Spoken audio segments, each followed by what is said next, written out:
Hey everyone, welcome to the Through the Front Door page. If you haven't seen the very first video, that video kind of points the direction and gives the foundation of where we're going. So feel free to check that out. In today's video, we're going to be talking about something very important, which is what is trauma? It's hard to discuss something if we don't have a shared definition and a shared foundation as to what it is. And so instead of making that up off the cuff, which is not what I want to do, I'm going to read two definitions and we'll kind of discuss that for a second. And so, according to the American Psychological Association, trauma is an emotional response to a terrible event like an accident, rape, or natural disaster. I'll read that one more time.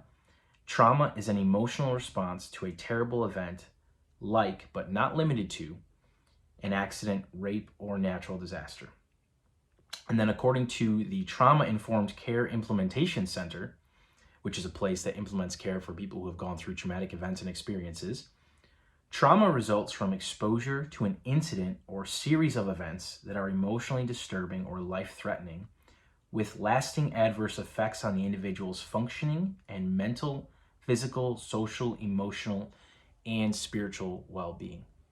And so the commonality of both of those is that someone goes through a terrible event or experience, or multiple experiences or repeated experiences, depending on what's going on in the circumstances, and it affects them to their very core.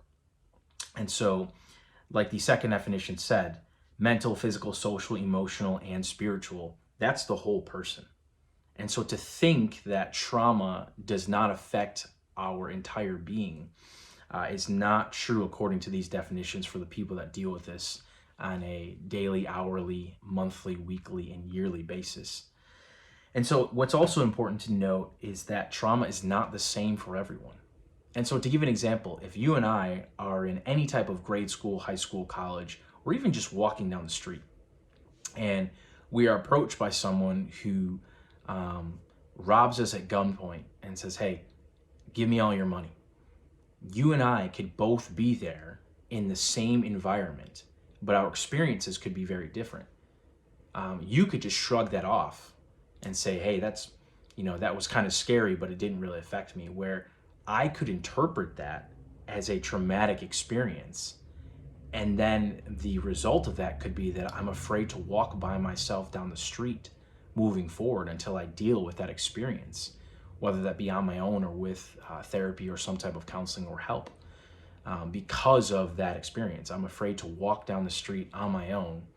And every time I pass someone, I could be interpreting that person is going to rob me. Even though that person is just walking down the street minding their own business, I've interpreted that in my own way. And that may be different for you, where you may not think twice of it after like a few weeks, where it's 2-3 years later and I can't walk down the street by myself. So trauma is not the same for everyone. It depends on how we respond to that experience. It also depends on how old we are, how developed we are, how well we deal with things when these things happen. Another thing to note is that trauma is not a respecter of race, religion, gender, or class. Trauma knows no boundaries. Depending on how we interpret the event, no matter where we are in the world, the event could be traumatic, and it doesn't have any respect for the person. And then the last thing to note as well is that not everything is trauma.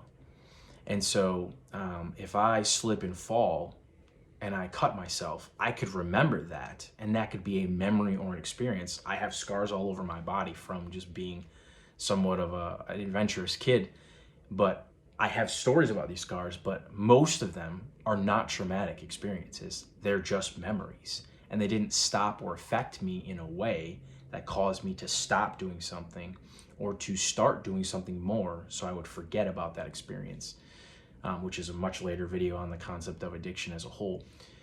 And so just wanted to share those definitions with you about what is trauma, what is not trauma.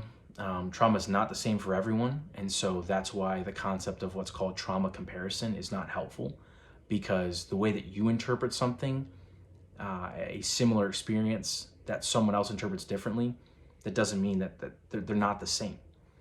Each person's experience is unique to them, and whether it's true or not, which is also something we'll be discussing much later on, in their mind or in my mind, it's real, it's visceral. I'm experiencing that. And to separate truth from reality is very, very difficult. And that's the concept of being stuck in a traumatic loop.